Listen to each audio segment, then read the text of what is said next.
इमाम सादिक आए ज़ियारत के लिए हजरत अब्बास के रोज़े पर। बहुत देर गिरिया किया, तुम पर मेरे माँ बाप निसार, तुमने हक अदा कर दिया, वफादारी का हक अदा कर दिया, हुसैन का हक अदा कर दिया। सब कुछ कहकर असाब के साथ बाहर निकले। जैसे ही बाहर निकले, असाब ने कहा, यह है दरियाए फुरात।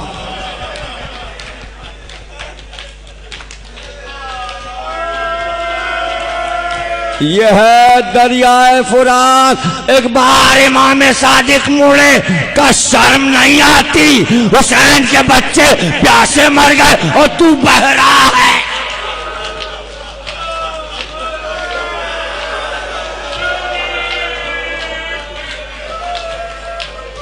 तू अब तक बह रहा है,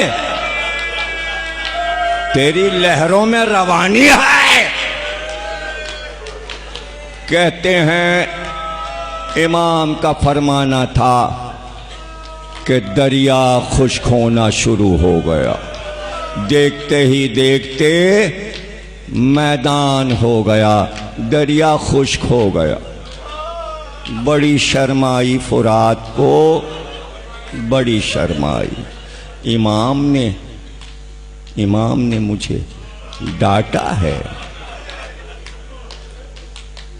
मेरे होने से क्या फायदा कि हुसैन के बच्चों को हम पानी ना पिला सके। तो वाकई इमाम सही कहते हैं, हम क्यों जिंदा हैं, हम जमीन पे क्यों बह रहे हैं। कहते हैं दरिया खुश्क हो गया, पानी गायब हो गया, अब नहीं है, दरियाए फुरात वहां नहीं है। अब जो आप नहरे अलकमा देखते हैं, जिन लोगों ने ज़ियारत की है, इसको कहते हैं नहरे आसफी। ये फुरात नहीं है, ये बहू बेगम का बनवाया हुआ दरिया है। अब वो जो मिट्टी खुदाई से निकली, वो करबला की मिट्टी थी। लोगों ने कहा इस मिट्टी का क्या हो, का ऊंट गाड़ियां लाओ किराए पर और सारी मिट्टी उस पे ला दो और लेके लखनऊ चलो, इसलिए कि करबला की मिट्टी है। 36 ऊंट गाड़ियों पर, बसरे और बसरे से पानी के जहाज पर सारी करबला की मिट्टी लखनऊ आई। लोगों ने पूछा बेगम इसका क्या होगा, का लखनऊ में खाके शिफा की मस्जिद बनवाओ। एक मस्जिद पूरी लखनऊ में खाके शिफा की बनी, वहां मैंने मजलिस पढ़ी है। जो जाता है पूरी मस्जिद चूमता है, कोई मीनार चूमता है मस्जिद के, कोई दीवारें चूमता है, इसलिए चूमते खाके शिफा किया है। तुम सलामत रहो, खुश रहो। और थोड़ी सी मिट्टी मेरे घर के महल की छत पे डाल देना। क्या करेंगी, का पहले कब्र में फर्श बिछाना, फिर मुझे लिटाना, फिर ऊपर से चादर डालना खाके शिफा की। इस तरह तो दफन हुई है। खाके शिफा बिछाई गई, उस पे लेटी, उस पे डाली गई, फिर कब्र बनी। कब्र में खाके शिफा है। हैरत से सुन रहे हो, एक हुसैनी का हाल सुना रहा हूं तो दंग हो रहे हो। अगर दुनिया के सारे हुसैनियों के कारनामे सुनाऊं तो कई अशरे पढ़ने पड़ेंगे। हालांकि 2 पढ़ चुका हूं। तारीख शियत यहीं इसी इमामबाड़े में 86 में पढ़ा था। तारीख शियत रज़ाए हुसैनी का अशरा, जिसमें बताया था खिदमात क्या हैं हुसैनियों की। जज्बा तुम में भी पैदा हो, कुछ करना है, इसलिए सुना रहा हूं, कुछ करना है। न स्टेट चाहिए न दौलत, जो तुम्हारे पास है उसी में करके दिखाओ तो मैं जानूं। क्यों, क्या गरीब नहीं करता, क्या गरीब हुसैन की खिदमत नहीं करता। आसिफ उद्दौला का इमामबाड़ा बनना शुरू हो गया।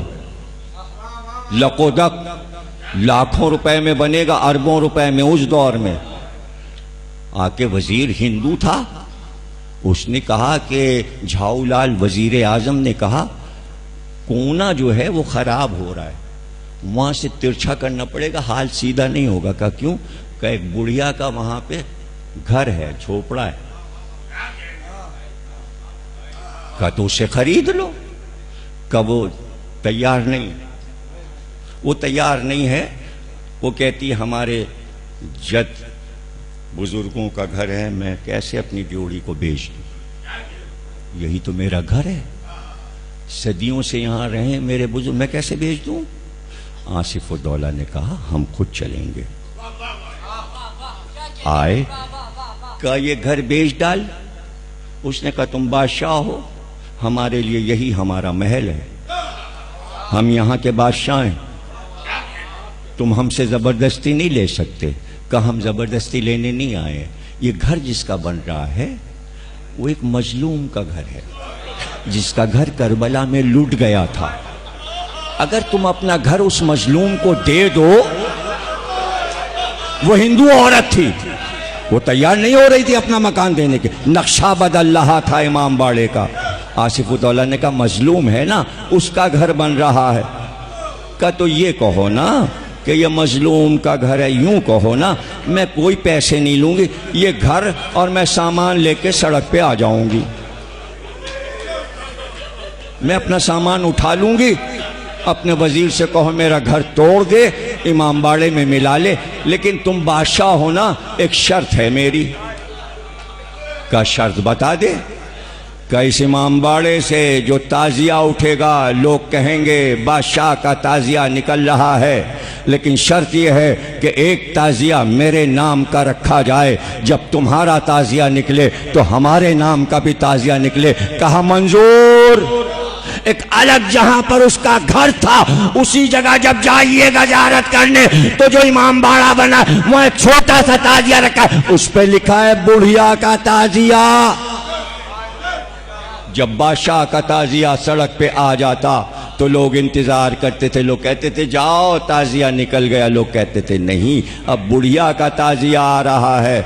आज तक पहली मुहर्रम को बादशाह के ताजिए के पीछे बुढ़िया का ताजिया निकल रहा है। लोग नाम नहीं जानते बुढ़िया का, लेकिन बुढ़िया मशहूर है कि जिसने हुसैन को अपनी जमीन दी थी, उसका नाम जिंदा है। इसलिए कह रहा हूं गुर्बत में भी कुछ कर लो, इसे टालो नहीं। क्या नजर दे सकते हो हुसैन को? आंसू अपनी जगह, रोना अपनी जगह, मजलिस अपनी जगह। किसने क्या दे दिया? इतना ही तो कहा था इमाम सादिक ने, बच्चे प्यासे रह गए और तू बह रहा है। तो वो उड़ा नहीं, वो फना नहीं हुआ, उसने ये किया जेरे जमीन उतरना शुरू किया, जेरे जमीन उतरता चला गया। तकरीर खत्म हो गई, यहीं तक लाना था। अंदर ही अंदर जब गहराई में फुरात उतर गया दरिया, तो अंदर जाके पूछना शुरू किया अब्बास की कब्र कहाँ है? जेरे जमीन चला, पानी को कोई रोक नहीं सकता, पानी बढ़ता जाता है, जब सैलाब आता है पता ना। जेरे जमीन उसने चलना शुरू किया और एक एक जर्रे से पूछा, खाक के जर्रे से पूछा, जमीन करबला से पूछा अब्बास कहाँ है, अब्बास कहाँ है? एक बार आवाज आई अब्बास यहाँ है, अब्बास यहाँ है। सरदाब में, तहखाने में जहाँ अब्बास की कब्र है, पूरा दरिया वहां उतर गया। एक बार पानी ने कोशिश की कि अब्बास के कदमों को चूम ले, लेकिन कब्र ऊंचाई पर थी, पहुंच ना सका। बेअदबी होती अगर ऊपर आता तो क्या करे? पानी ने अब्बास की कब्र का तवाफ शुरू किया।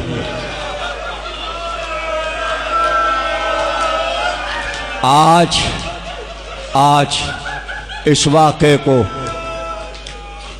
बरसों हो चुके, सदियां गुजर गईं, फुरात के दरिया ने अब्बास का तवाफ नहीं छोड़ा, बकदमों से लिपटी हुई है फुरात। अब्बास माफ कर दो मुझे, हम तो तुम्हारी मश्क में समा रहे थे, हर लहर चाहती थी मश्क सकीना में समा जाए, लेकिन अब हम यहाँ तुम्हारे कदमों में कयामत तक पड़े रहेंगे।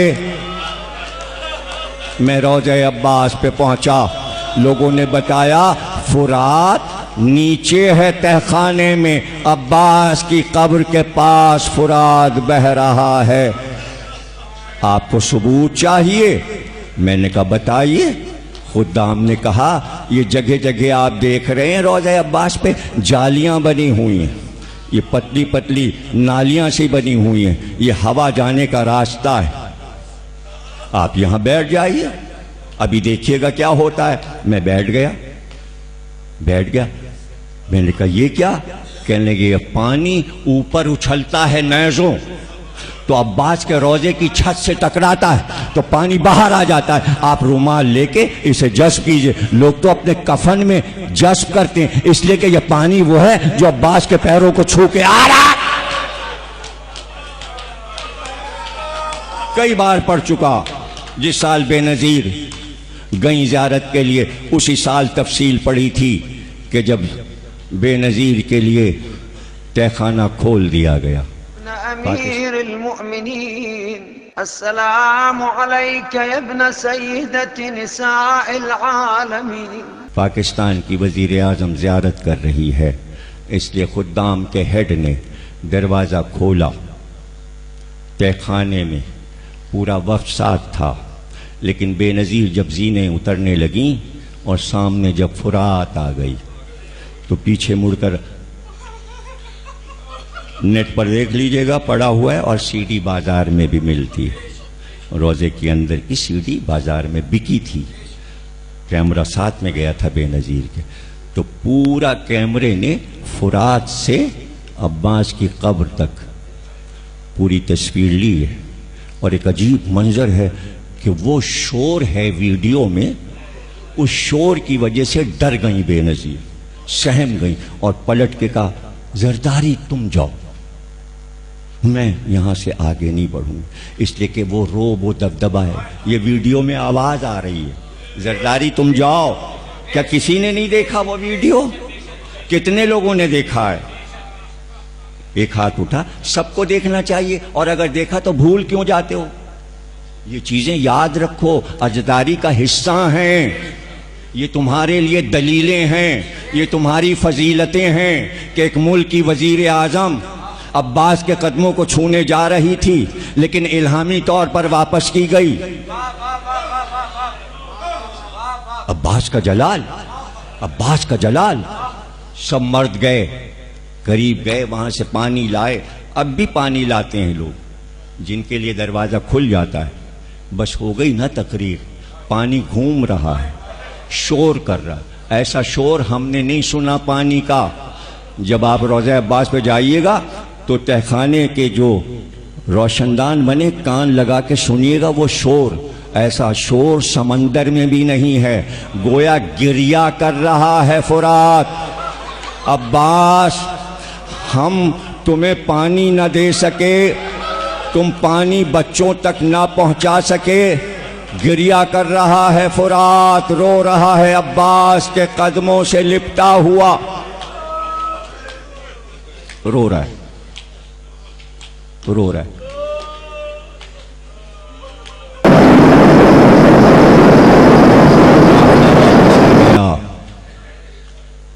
ज़ैनब आ गई मदीने। जैसे जैसे ईद करीब आई, मदीने वाले तशवीश में थे, अब क्या होगा। बनी हाशिम ईद बहुत धूम से बनाते थे, ये करबला के बाद क्या ईद मनाएंगे, कैसे मनाएंगे ईद।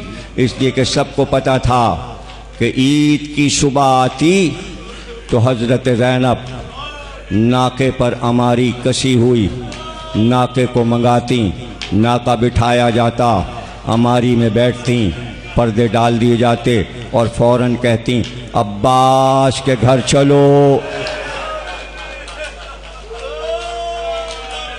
हजरत ज़ैनब कहती थी मेरी ईद है। अब्बास और उनके 3 भाइयों का चेहरा देखना, जवान भाइयों को देख लिया, मेरी ईद हो गई। मेरे जवान, मेरे 4 जवान, तुम ये तो नहीं समझे कि मैं क्या पढ़ रहा था और कहां पहुंच गया। वही रब्त है, कहीं मौजू से हटा नहीं हूं। आखिरी जुमला सुनोगे तो बहुत रोगे, अभी नहीं रोगे तो जब याद करोगे तो रोना आएगा। और याद कर कर के रोना इसलिए जाती थी कि ईद अब्बास के घर में होगी।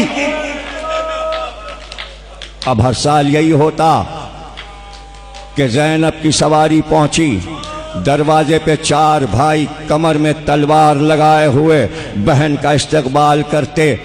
ज़ैनब की वजह से हसन भी आते और हुसैन भी आते। और जैसे ही हजरत ज़ैनब घर में उतर जाती, सबसे पहले हजरत अब्बास जाते और मश्क में पानी भर कर अंदर दाखिल होते और अपने हाथ से सबसे पहले एक कूजा भरकर बहन को पेश करते।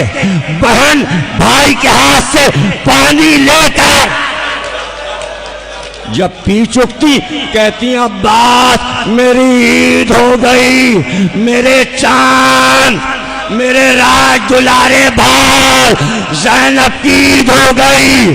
ज़ैनब की सवारी चली, दरवाजे पर 4 भाई नहीं खड़े थे। नाका बैठा, अमारी का पर्दा हटा, ज़ैनब उतरी। 4 भाई इस्तकबाल करने वाले नहीं थे, लेकिन पर्दा हटा। अब्बास की माँ बाल खोले, रोती हुई ज़ैनब के इस्तकबाल को बढ़ी और एक बार ज़ैनब से लिपट गई और रोते हुए कहा, शहजादी हमें मालूम था कि आप ईद के दिन आएंगी, तो मैंने सोचा था मैं एक बात पूछूंगी।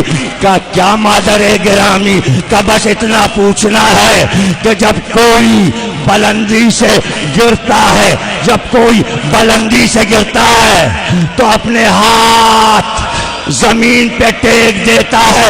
ए ज़ैनब ये बताओ कि मेरा अब्बास जब घोड़े से गिरा तो उसके हाथ वो कैसे गिरा? तो रोकर कहा, मादरे गिरामी अब्बास का सर पास पास हो गया।